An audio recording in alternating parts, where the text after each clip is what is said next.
गुंजाना, good morning. आज basic health care and yoga वाली book में 48 पेज नंबर 48 देखें। Good morning sir. जिसमें एलिफेंटाइटिस या इसी को हम हाथी पांव रोग कहते हैं, और इसकी अपन शुरुआत कर देते हैं क्योंकि मैक्सिमम लोग जुड़ चुके हैं। हाँ, Dinesh ji good morning, Ranglal Baiga good morning. और क्लास शुरू करने से पहले बता दें कि आप लोगों की जो है वो सेशनल एग्जाम की डेट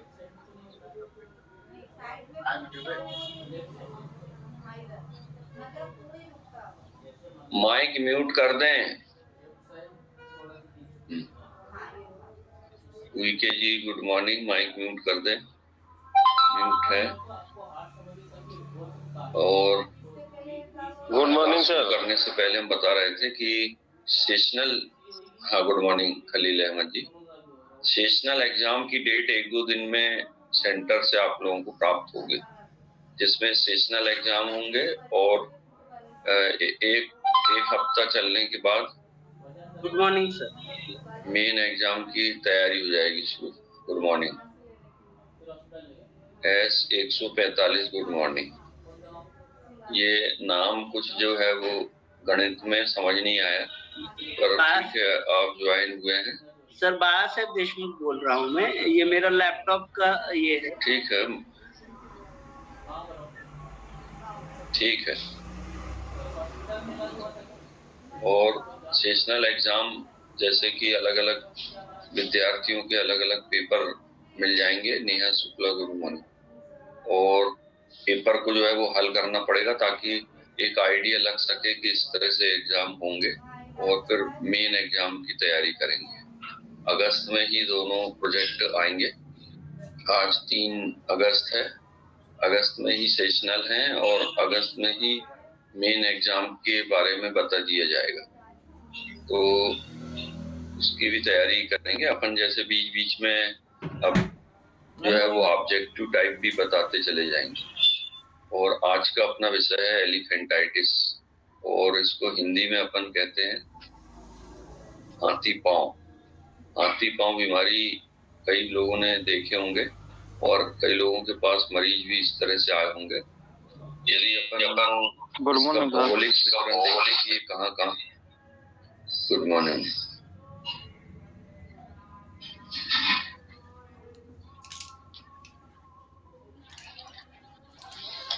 यहाँ भोपाल में मौसम बहुत ही खराब है और 2 बजे रात से पानी गिर रहा है।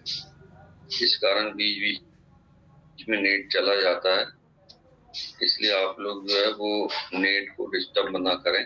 और 15 मिनट में गुड मॉर्निंग चलते रहती है, 5-10 मिनट में कर लें और इसके बाद कंटिन्यू क्लास ज्वाइन करें। एलिफेंटाइटिस की भौगोलिक स्थिति बता दें कि एलिफेंटाइटिस किस किस जिलों में होता है और कहाँ होता है। एलिफेंटाइटिस जो है वो ऐसे उष्णकटिबंधीय क्षेत्र जो रहते हैं जहाँ पर कि गर्मी ठंडी। सर एग्जाम ऑनलाइन होंगे? एग्जाम ऑनलाइन नहीं होंगे, एग्जाम ऑफलाइन होंगे। इसकी कॉपियां जो है वो आपके एड्रेस पे पहुंच जाएंगी और उसमें जो है वो आंसर लिख के और कॉपियों को पहुंचाया जाएगा। ये एक प्रकार की तैयारी, एक प्रकार की प्रिपरेशन है। और ऑफलाइन होगा, हाँ एग्जाम ऑफलाइन होगा और एक प्रकार की प्रिपरेशन रहेगी। और जो मेन एग्जाम रहते हैं वो सेंटर में जाके और बैठ के देना पड़ता है। तो भलाई घर पे आप गलत करें सही करें मगर मन से करें। कोई भी व्यक्ति बुक की सहायता से या नेट से देख के आंसर हल करने की कोशिश ना करे, क्योंकि उससे अपना नॉलेज का पता लगे। Good morning. Jitendra Kumar ji mic mute कर दें।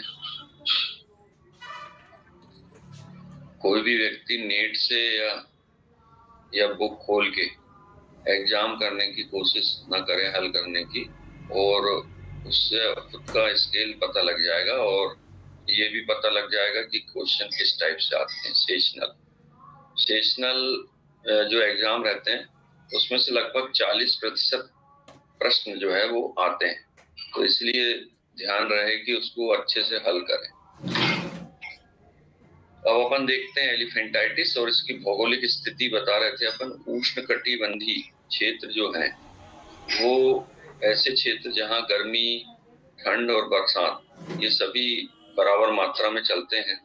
और ये अगर अपन मध्य प्रदेश की बात करें तो मध्य प्रदेश में 2-3 जिले जो महाराष्ट्र से टच हैं, सावनेर और बैतूल, और इधर जो छिंदवाड़ा वाला एरिया पड़ता है, सौंसा, इन क्षेत्रों में एलिफेंटाइटिस के बहुत सारे मरीज मिलते हैं।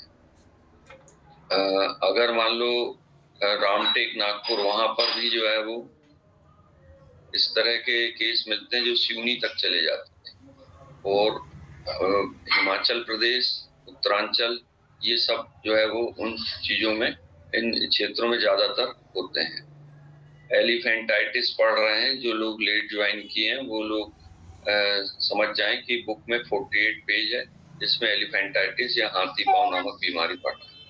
अब अपन देखते हैं कि हाथी पांव, लक्ष्मण कुशवाहा जी, हाँ, गुड मॉर्निंग। हाथी पांव बीमारी क्या प्रॉब्लम है ये इसमें देखते हैं।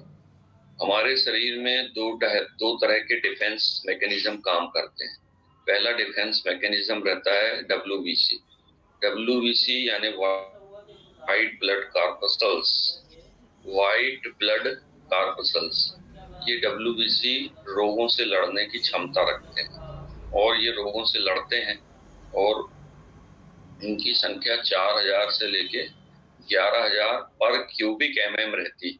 पर क्यूबिक mm का मतलब होता है कि एक बूंद अपन ब्लड ले लें तो उसका नाप जो है वो एवरेज माना जाता है कि इतनी क्षमता रहेगी। और ये किसी भी प्रतिरोधक क्षमता को बढ़ाते हैं और बीमारियों से लड़ते हैं। और हम जानते हैं कि जब लड़ाई होती है, चाहे कीटाणु से हो चाहे बॉर्डर पे हो, तो दोनों तरफ के लोग जो है वो शहीद होते हैं। इसी प्रकार WBC और दूसरा जो माइक्रो ऑर्गेनिज्म अपने शरीर में प्रवेश कर गया है वो दोनों खत्म होते हैं। ऐसे में उस जगह पे स्वेलिंग आती है और फोड़ा बन जाता है चोट लगने में, या अगर शरीर में बीमारी है तो हल्की स्वेलिंग, या RBC टूटेंगी तो दुबलापन आ जाता है। ये पैथोलॉजिकल प्रॉब्लम रहती है। दूसरा डिफेंस मैकेनिज्म जो अपने शरीर में बीमारियों से लड़ता है वो है लसिका, या जिसको अपन कहते हैं आवाज नहीं आ रही सर। लिम्फ। लिम्फ आएगी आवाज, पूरा नेट चल रहा है, आप अपना चेक करें। बहुत क्लियर आ रही आवाज। लिम्फ या लसिका, हाँ, लसिका तंत्र या लिम्फेटिक सिस्टम, ये हमारे शरीर में लिम्फेटिक सिस्टम एक दूसरा डिफेंस मैकेनिज्म है जो कि बीमारियों के विरुद्ध लड़ने का काम करता है।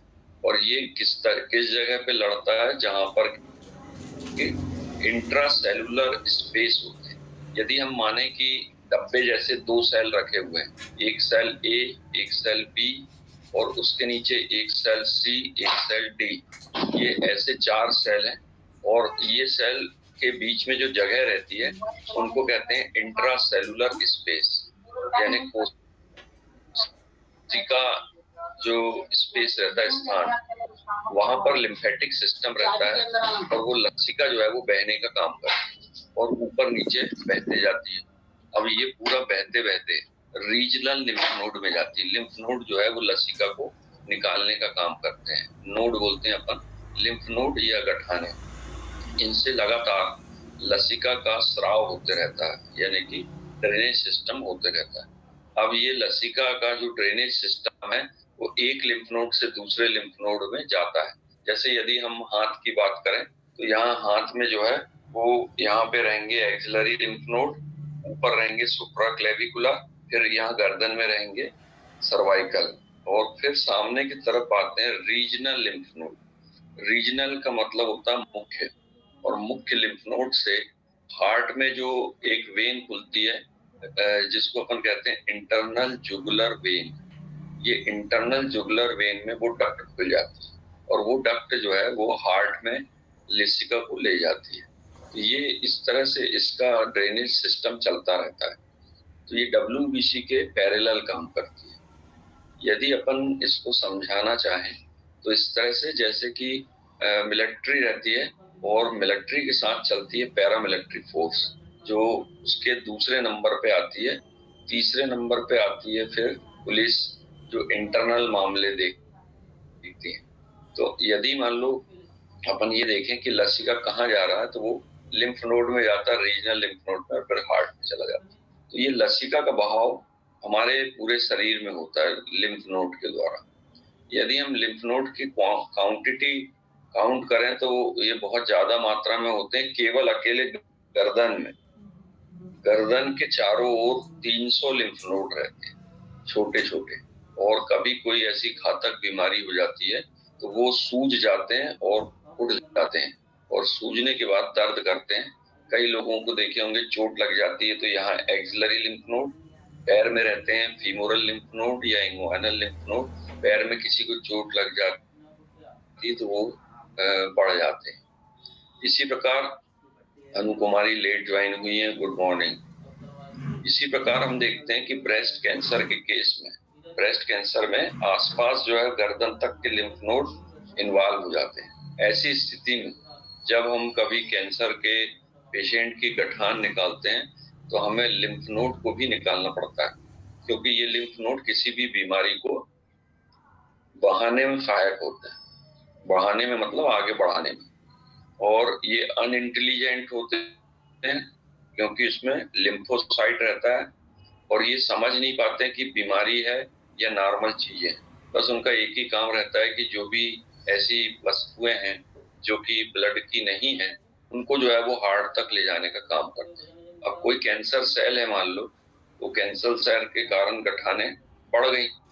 अब वो लिम्फ के साथ जो लिम्फेटिक सिस्टम है जिसमें लिम्फोसाइट है, उनके साथ फाइट कर रही है, और फाइट करते करते खुद भी मर रही हैं और उसको भी मार रही हैं। परंतु कैंसर का कीटाणु इतना घातक होता है कि वो बहुत तेजी से उसको मारने लगता है, तो वो कैंसर के कीटाणु को आगे बढ़ा देती है। इसी कारण कैंसर जो है वो जल्दी से जल्दी फैल जाता है। अब इस लिम्फेटिक सिस्टम का एलिफेंटाइटिस नामक बीमारी जो अपन ने पढ़े उससे क्या ताल्लुकात है वो हम बता देते हैं।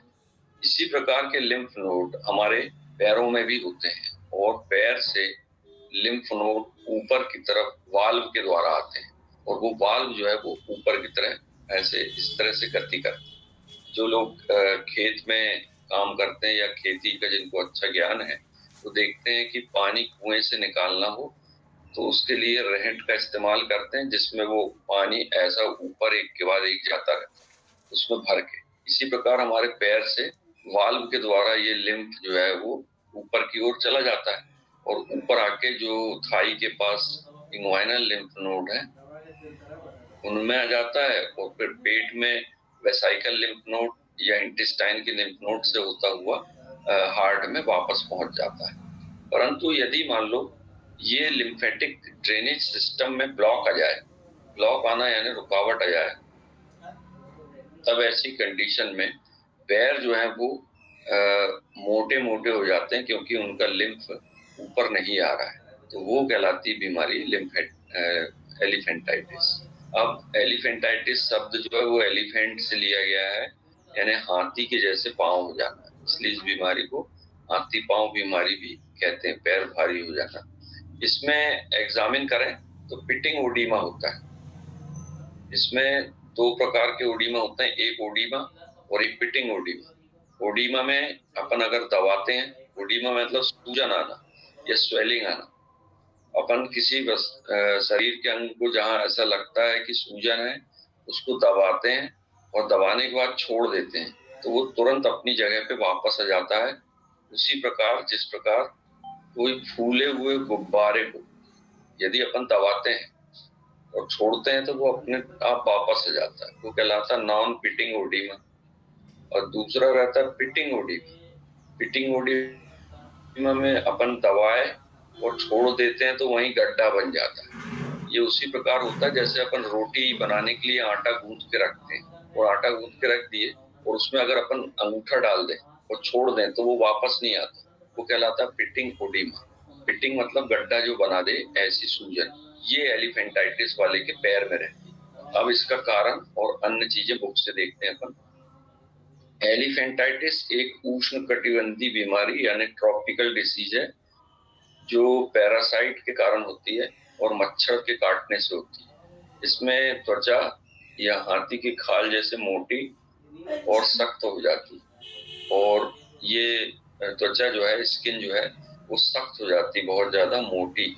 उसी प्रकार जिस प्रकार के अपने स्कैल्प की रहती है, हथेलियों की रहती है और तलुए की रहती है, सोल की। सोल, पाम एंड स्कैल्प, ये थ्री स्किन जो है वो मोटी हो जाती है। ऐसी एलिफेंटाइटिस में भी ऐसी ही स्किन हो जाती है। हालांकि चिकित्सकीय रूप यानी मेडिकली लिम्फेटिक फाइलेरियोसिस के रूप में जाना जाता है। एलिफेंटाइटिस शब्द का प्रयोग आमतौर पर किया जाता है क्योंकि इसके लक्षणों में हाथों और पैरों की सूजन में वृद्धि होती चली जाती है। ये इसी कारण इसका प्रयोग इस तरह से करते हैं, एलिफेंटाइटिस। ईटियोलॉजी, 3 प्रकार के परजीवी देखा गया है। सिमरन गुप्ता माइक म्यूट करें।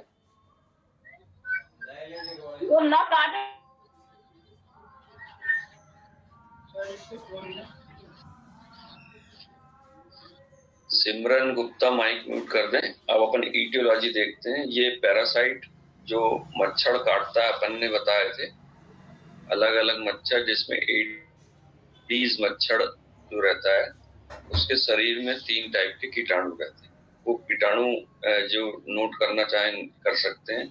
बाउचेरिया बोन क्राफ्टी, जो 90% केस में बाउचेरिया बोन क्राफ्टी रहता है। इसके बाद ब्रुगिया मलाई और ब्रुगिया टिमोरी, ये 3 है। इनकी स्पेलिंग जो है वो हम बता देते हैं। पहले बाउचेरिया बोन क्राफ्टी। बाउचेरिया बोन क्राफ्टी जो कि 90% में होती है, WUCHERERIA,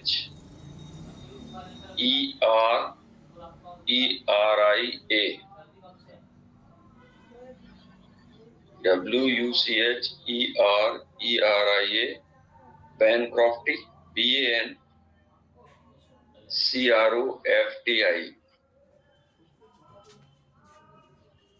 बोन क्रॉफ्टी। ये 90% केस में। बाकी में ब्रुगिया मलाई, BRUGIA मलाई, MALAYI। तीसरी ब्रुगिया टिमोरी, BRUGIA TIMORI, ब्रुगिया टिमोरी। हाँ, ये राजेश गुर्जर जी ने स्पेलिंग लिख के भेजे, स्क्रीन पे देख सकते हैं। तो ये 3 जो है वो परजीवी रहते हैं, पैरासाइट, ऐसे जो हमेशा दूसरों के ऊपर ही पनपते हैं, मतलब उनका खुद का खाना नहीं रहता। जैसे एग्जाम्पल के तौर पे अपन देखें तो बालों में जूं हो जाते हैं या चिपटी हो जाती है, लीक हो जाती है। ये बालों में जूं जो है वो परजीवी है। अगर जूं को पनपने के लिए कोई और साधन नहीं है कि वो और कुछ खाए, वो स्किन और बालों को ही जो है वो अपना भोजन बनाती है। मतलब ये है कि अपन अगर चींटी जैसे उसको कहीं छोड़ दें तो वो एक्सपायर हो जाएगी तुरंत। तो वो परजीवी कहलाती है, जो दूसरों के ऊपर डिपेंड रह के और अपना भोजन करते हैं। इसके बाद देखते हैं स्प्रेड कैसे फैलता है। एलिफेंटाइटिस पैदा करने वाले परजीवी को फैलाने के लिए मच्छर जिम्मेदार होते हैं। ये सबसे पहले मच्छर किसी संक्रमित इंसान से खून का भोजन लेते हैं, पैरासाइट लार्वा, और मच्छर तब किसी को काटते हैं तो लार्वा उनके ब्लड में चला जाता है। तो इसका मतलब ये कि पहले ऐसे व्यक्ति को वो काटें जिनमें ऑलरेडी पैरासाइट डेवलप है, यानी एलिफेंटाइटिस है। तो एलिफेंटाइटिस वाले रोगी को मच्छर नहीं काटना चाहिए, क्योंकि वो जो मच्छर काटेगा वो दूसरों में भी जो है वो ले जा सकता है। अंत में पैरासाइट लार्वा रक्त प्रवाह या ब्लड के माध्यम से लिम्फेटिक सिस्टम में चले जाते हैं और लिम्फेटिक प्रणाली को मैच्योर करके और ब्लॉक कर देते हैं। क्योंकि उनकी मात्रा इतनी ज्यादा बढ़ जाती है कि लसिका जो है वो बहुत ज्यादा गाढ़ा हो जाता है और फिर वो बह नहीं पाता ऊपर की तरफ और नीचे ही जमते चला जाता है।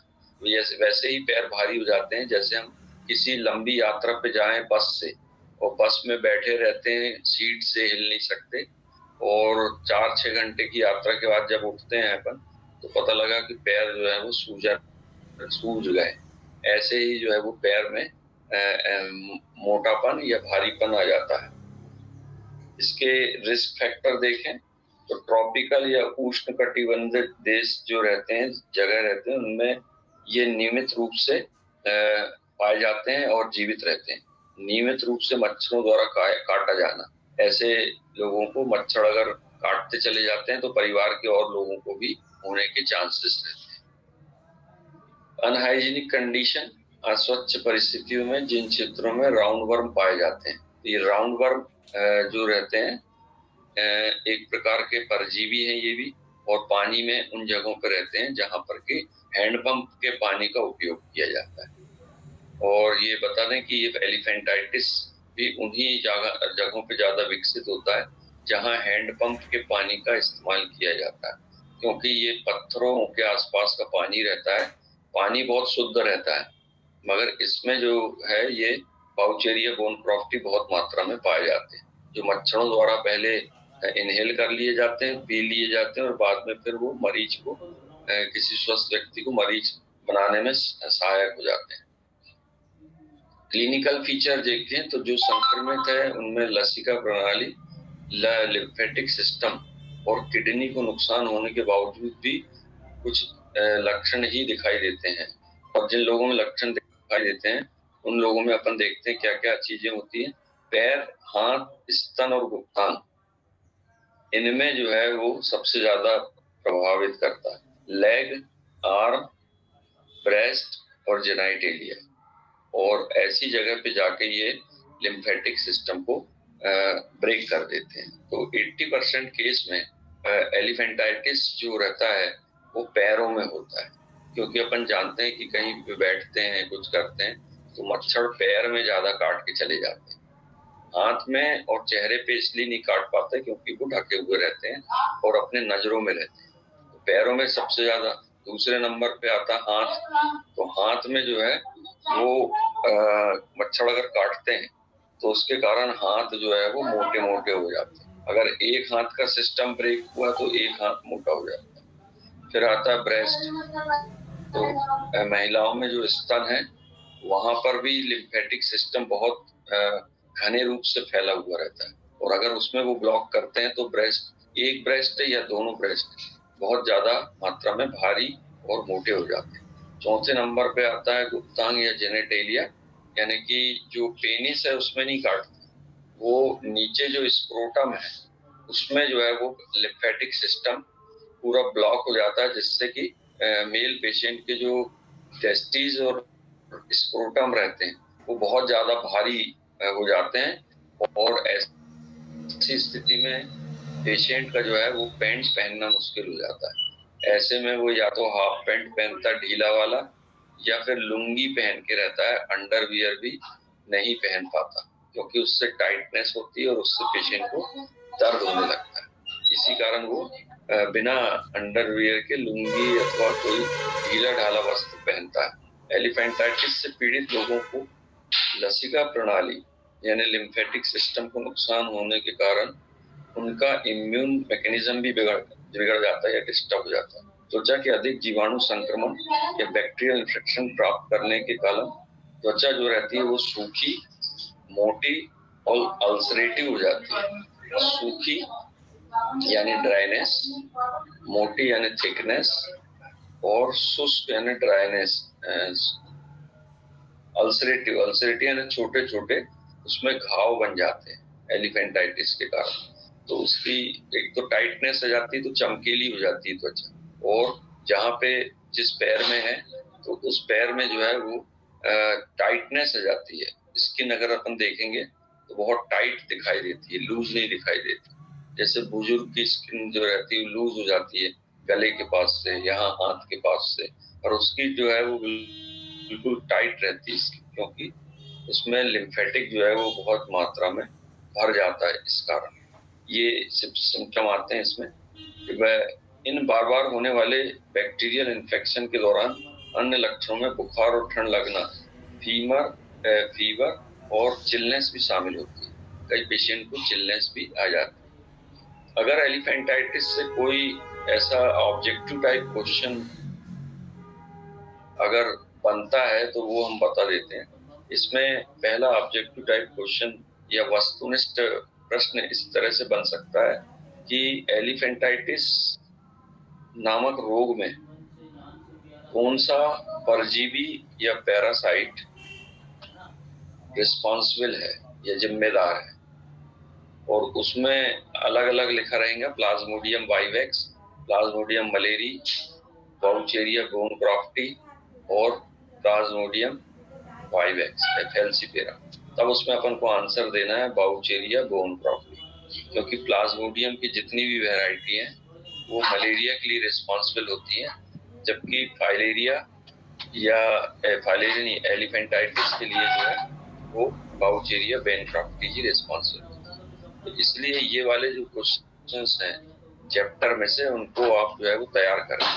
दूसरा प्रश्न बन सकता है कि एलिफेंटाइटिस जो है वो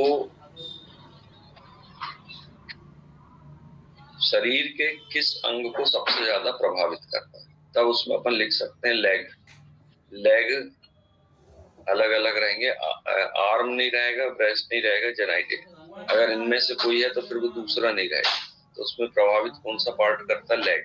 इन चारों में से ऑब्जेक्टिव टाइप में से अगर 3 रहते हैं और उपयुक्त तो सभी आता है तो उपयुक्त तो सभी लिख सकते हैं। अब अपन देखते हैं इसको ट्रीटमेंट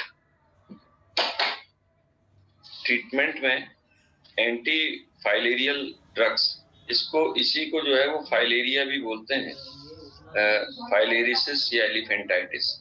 ये स्टार्टिंग में हमारे को बताना था कि फाइलेरिया जो बीमारी है इसी को कहते हैं फाइलेरिसिस। तो एंटी फाइलेरियल ड्रग्स कहलाते हैं। और एलिफेंटाइटिस क्योंकि इसके लिए रिस्पॉन्सिबल जो मच्छर रहता है वो एडीज। ये क्वेश्चन एक और ऑब्जेक्टिव टाइप बनता है कि फाइलेरिसिस को फैलाने वाले मच्छर का नाम लिखें, इन चारों में से कौन सा है। तो फाइलेरिसिस में वो देगा मादा एनाफिलीज, क्यूलेक्स, इनमें से कोई नहीं, या फिर एडीज मच्छर। तब अपन को एडीज का नाम याद रखना है कि एडीज मच्छर जो है वो फाइलेरिया फैलाएगा और इसका जो पैरासाइट है वो है बाक्टीरिया गोनोक्रॉफ्टी, यानी ये कीटाणु शरीर के अंदर रहेगा और एडीज मच्छर बाहर रहेगा। अब इसमें ट्रीटमेंट देखते हैं कि कौन से ड्रग्स दे सकते हैं। तो एंटी फाइलेरियल ड्रग्स में टैबलेट जो आती है डाई थैलेकार्बामाइजिन 100 mg में दिन भर में 3 बार 3 हफ्ते तक देते हैं, या tablet ivermectin single dose 150 mg की पर केजी बॉडी वेट के हिसाब से देते हैं खाली पेट। पर केजी बॉडी वेट में 150 mg का गणित बता दें। जो लोग इसको गणित के हिसाब से समझते हैं उनको बता दें कि प्रति किलोग्राम में 150 mg की मात्रा रहेगी। उदाहरण के तौर पे यदि किसी व्यक्ति का वजन जो है वो 40 किलो है और उसको अपन को टैबलेट देना है 150 mg के हिसाब से, तो उसको अपन गणित करते हैं तो आता है 150 mg गुणित 40 किलो, 600 mg, 6000 mg की टैबलेट TDS खाली पेट देते हैं। तो 6000 mg को अपन 3 भागों में विभाजित कर देते हैं। तो 2000 mg मिलीग्राम की जो टैबलेट है वो सुबह, 2000 की दोपहर को और 2000 की शाम को मल्टीपल डोज में इसको दिया जाता है खाली पेट। तो इस तरह से mg वाला गणित समझ में आ गया होगा कि किसी व्यक्ति के वजन के हिसाब से रखा है। जैसे मान लो टैबलेट की अवेलेबिलिटी देखते हैं, रिपीट करिएगा एमजी वाला। हाँ एमजी वाला रिपीट कर दीजिए सर। इसमें एमजी वाला हम रिपीट कर देते हैं। Sir could you please repeat the जैसे ये tablet लिखा हुआ है हाँ, टैबलेट इवरमेक्टिन, ये इसमें सिंगल डोज लिखी हुई है।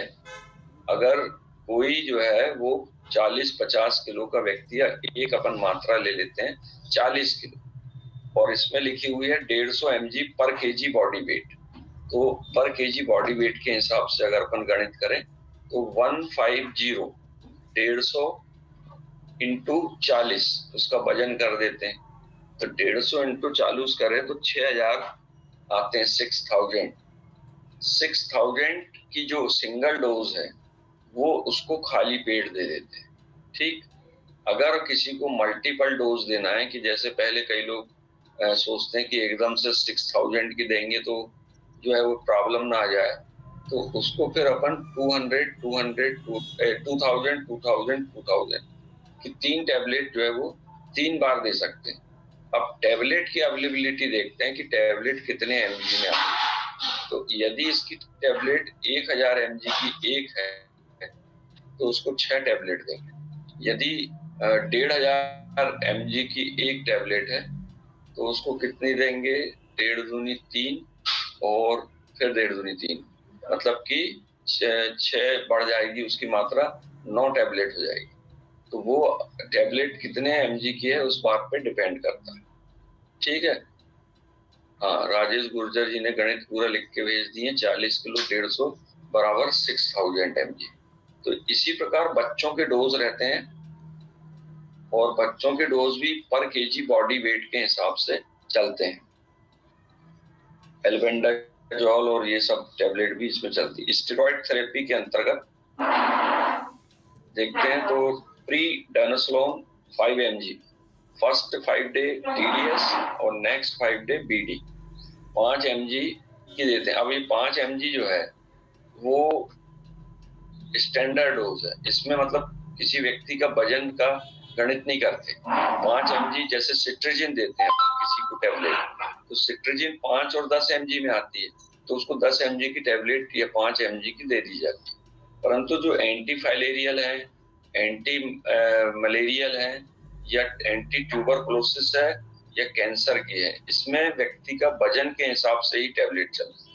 टीबी वाले पेशेंट को भी जो है वो वजन के हिसाब से ही टैबलेट देते हैं, कि मान लो 40 mg पर केजी बॉडी वेट, तो 40 में गुणित 40 कर देंगे। अगर 40 किलो का व्यक्ति है तो 4 4 16, तो 1600 mg उसको 3 बार देना रहता है। तो वो टैबलेट कितने mg में अपने पास अवेलेबल है उसको अपन फिर आधी तोड़ के या चौथाई हिस्सा तोड़ के या एक टैबलेट या 2 टैबलेट एक साथ इस तरह से देते हैं।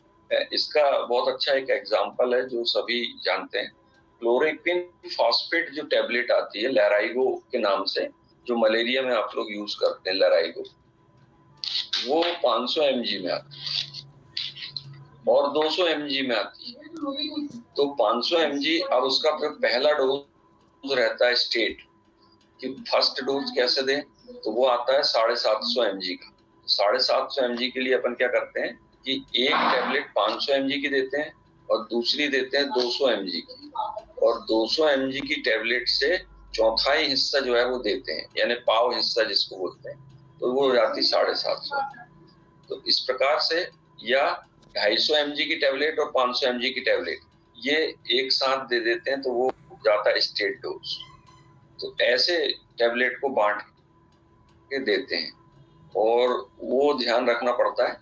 और ये सब चीजें जो डोज का डिसाइडेशन है कि डोज कैसे देना चाहिए, रिपीटेशन ऑफ डोज कब रिपीट करना चाहिए, खाली पेट देना चाहिए कि खाना खाने के बाद देना चाहिए, खाने के पहले देना चाहिए, जैसे शुगर पेशेंट को रहता है, ये पूरी स्टडी जिस विज्ञान के अंतर्गत की जाती है उसको हम कहते हैं पोसोलॉजी। हाँ, राजेश गुर्जर जी ने लिख के भेजे पोसोलॉजी, POSOLOGY। तो ये वस्तुनिष्ठ प्रश्न या ऑब्जेक्टिव टाइप में आता है कि division of the dose, dose को डिवाइड करके देने की प्रक्रिया जिस विज्ञान के अंतर्गत पढ़ते हैं उसका क्या नाम है। तो उसमें लिखा रहेगा जूलॉजी, बॉटनी, उसमें एक लिखा रहेगा पोसोलॉजी, तो वो पोसोलॉजी करना है। पोसोलॉजी मतलब डिवीजन ऑफ द डोज। इसके बाद स्टेरॉइड थेरेपी के बाद देखते हैं अन्य ट्रीटमेंट के अंतर्गत नेक्स्ट पेज पे, और वो है अदर सिम्टम में be manage with anti histaminic, analgesic और एंटीबायोटिक। एंटी हिस्टामिनिक में जो एलर्जी की दवाई रहती है वो अपन दे देते हैं सिट्रिजिन, या सीपीएम कहलाती है, क्लोरमफेनेरमिन मेलेट। जो भी जिसके पास अवेलेबल हो, अगर उसको बहुत ज्यादा खुजान हो रही हो, मच्छर काटते हैं तो खुजली हो जाती है, तो खुजली हो रही हो, या स्किन लाल पड़ गई हो, तो उसको एंटी हिस्टामिनिक देते हैं। दूसरी रहती है एनाल्जेसिक, पेन किलर के रूप में इसमें कोई भी पेन किलर दे सकते हैं, सिर्फ ब्रूफिन छोड़ के। अगर पेशेंट को सांस में भी प्रॉब्लम है या कफ की प्रॉब्लम है, एजेड पेशेंट है, तो उसको फिर ब्रूफिन ना देके दूसरी पेन किलर देते हैं। तीसरा रहता है एंटीबायोटिक। एंटीबायोटिक जो है वो पेशेंट की कंडीशन के हिसाब से देते हैं कि किस तरह की उसमें और भी सिम्टम रहते हैं। अदर मेजर्स में सर, हाँ अयोध्या प्रसाद जी माइक म्यूट करें। हाँ आइवरमेक्टिन एक केवल एक ही बार देनी है, दोबारा?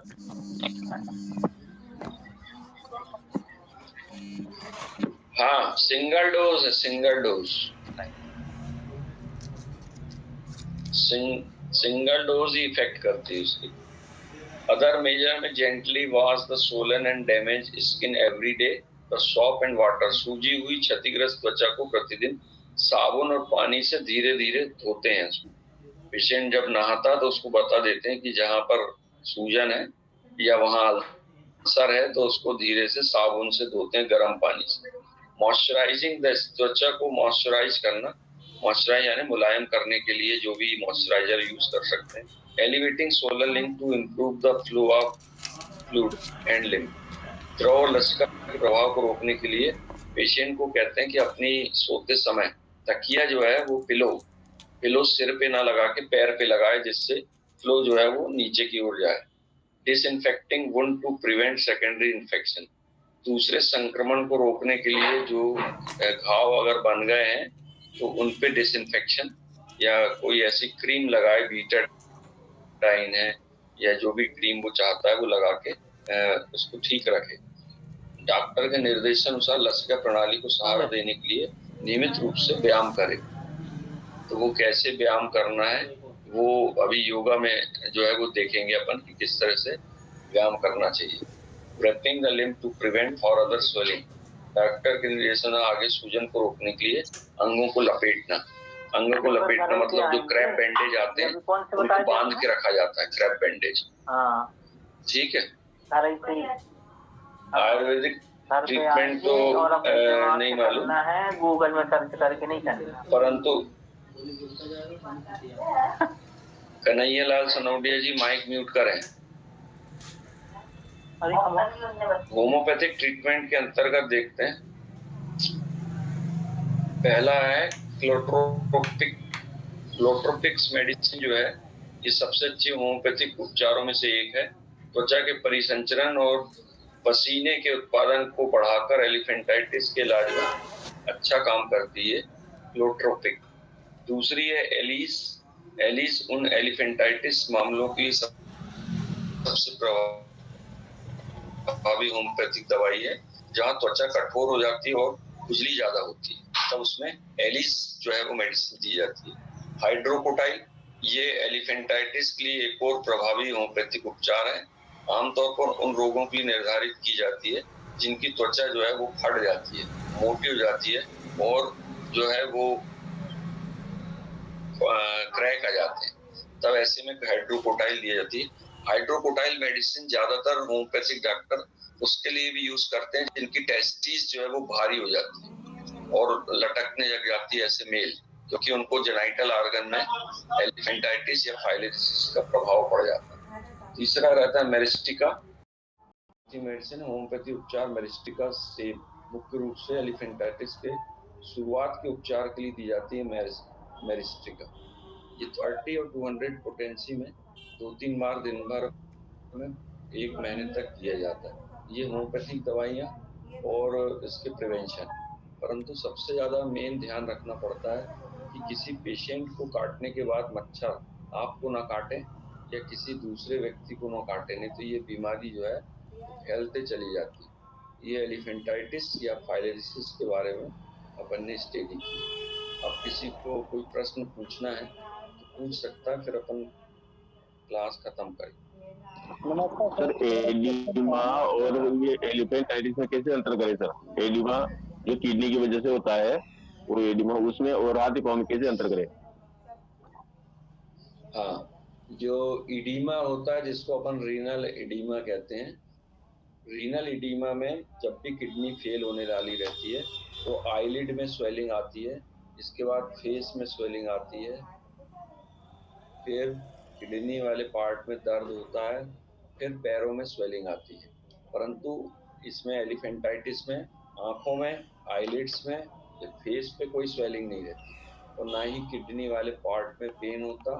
और अगर मान लो पेशेंट का यूरिन एग्जामिनेशन करें तो उसमें जो जिसको अपन आरएफटी बोलते हैं, तो आरएफटी में क्रिएटिनिन और यूरिया जो है वो नॉर्मल रहता है एलिफेंटाइटिस में, जबकि किडनी के स्वेलिंग वाले में बढ़ा हुआ पाया जाता है।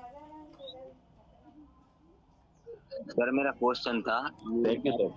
बीमारी सर पैर में अकेली होती है कि शरीर के दूसरे अंग में भी हो सकती है? हाँ, हाँ, इसकी एलिफेंटाइटिस की जो स्वेलिंग है वो सबसे पहले पैर में होती है, और अगर मान लो उसका ट्रीटमेंट नहीं किए, उसको अपन ने आइडेंटिफाई नहीं किए, तो फिर हाथ में आती है, हाथ के बाद जो है वो ब्रेस्ट में आती है, फिर स्क्रोटम में चली जाती है। फीमेल है तो ब्रेस्ट में और मेल है तो स्क्रोटम जेनाइटेलिया में चली जाती है, परंतु प्रारंभिक रूप से वो पैर में आती है। सर माइक्रोफाइलेरिया ट्यूबरक्लोसिस भी क्रिएट करती है क्या? नहीं, हेलो। माइक्रोफाइलेरिया टीवी कभी भी क्रिएट नहीं करती। टीवी के, हाँ, मच्छर का नाम किसी ने पूछा, एडीज मच्छर, और टीबी के लिए रिस्पॉन्सिबल जो कीटाणु है वो माइक्रोबैक्टीरियम ट्यूबरकुली है, जबकि फाइलेरिया के लिए या एलिफेंटाइटिस के लिए रिस्पॉन्सिबल कीटाणु का नाम है बोन क्राफ्टी पाउचेरी, अलग अलग।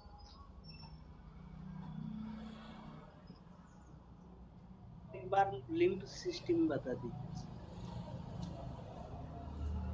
लिम्फेटिक सिस्टम हमारी बॉडी का लसिका तंत्र है जो संक्रमण रोगों से लड़ने के लिए रहता है, और दो सिस्टम रहते हैं, एक डब्ल्यूबीसी और एक लसिका या लिम्फेटिक।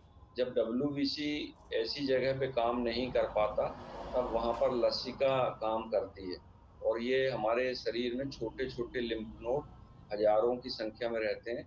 जैसे हमारे मुंह के अंदर लार ग्रंथियां हैं और हमारे को मुंह में हमेशा लार आते रहती है, इसी प्रकार जो है वो लिम्फ नोड से हमेशा जो है वो लिम्फ बहते रहता है। तो वो लिम्फ जो है वो पूरे कीटाणुओं को जुगुलर वेन के थ्रू और थोरोसिस डक्ट के थ्रू यहाँ से हार्ट में ले जा लेता है, और हार्ट से वो वापस किडनी और सॉरी लीवर में और स्प्लीन में फिल्टर होने के लिए चला जाता है, वो लिम्फेटिक सिस्टम कहलाता थैंक यू सर।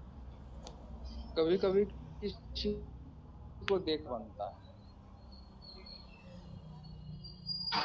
क्या सुनाई नहीं है?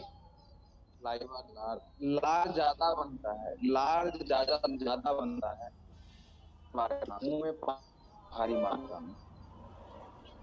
हाँ, लार बनना जो है वो डाइजेस्टिव सिस्टम का काम है। अगर मान लो डाइजेशन सही नहीं होता है या बहुत ज्यादा होता है तो उसमें लार ज्यादा मात्रा में बनती है, इसका लिम्फेटिक से कोई लेना देना नहीं रहता। सर अगर किसी पेशेंट का मुंह बार बार सूख जाता हो, लार ना बन रही हो, तो सर? हाँ, ये लार बनना बंद हो जाती है उस पेशेंट को जिसको ऐसी मेडिसिन चल रही है जो बहुत गर्म रहती है, जैसे cancer patient, tubercular patient, malaria के पेशेंट, इनको जो है वो लार कम मात्रा में बनती है। फाइलेरिया के बैक्टीरिया, माइक्रोफाइलेरिया के बैक्टीरिया का नाम बाउचेरिया बॉर्नक्राफ्टी है। ठीक है, कल अपन पढ़ेंगे डिहाइड्रेशन, डिहाइड्रेशन या निर्जलीकरण, और पेपर ही जल्द से जल्द उसकी घोषणा हो जाएगी टाइम टेबल।